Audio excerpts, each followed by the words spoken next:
இந்த வீடியோவில் current affairs ஜனவரி 2026 பார்க்க போகிறோம்.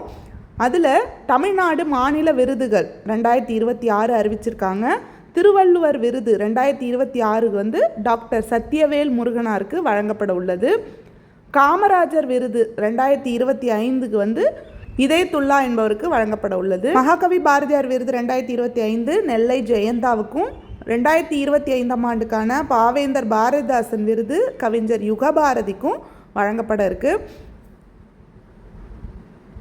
தமிழ் தென்றல் திருவிக விருது 2025 வந்து யாருக்கு கொடுக்குறாங்கன்னா எழுத்தாளரும் முன்னாள் தலைமைச் செயலாளருமான இறையன்புக்கு வழங்கப்பட உள்ளது. திருவள்ளுவரின் கருத்துக்களை பரப்பியதற்காக ஐயன் திருவள்ளுவர் விருதானது அறிஞர் MP சத்யவேல் முருகனாருக்கு வழங்கப்படுறது. அதான் ஃபஸ்ட்டே நம்ம சொன்னோம், அந்த கண்டென்ட் தான் ரிப்பீட் ஆகிருக்கு. சமூக நீதிக்காக பணியாற்றியதற்காக வழக்கறிஞர் அருள்மொழி தந்தை பெரியார் விருதுக்கு தேர்ந்தெடுக்கப்பட்டிருக்காரு. ஆதி திராவிடர் மற்றும் பழங்குடியின சமூகங்களுக்கான பணிக்காக அண்ணல் அம்பேத்கர் விருதை சிந்தனை செல்வன் பெற இருக்கிறாரு. வேற ஒரு கண்டென்ட்டோட நெக்ஸ்ட் வீடியோவில் பார்க்கலாம். பாய்.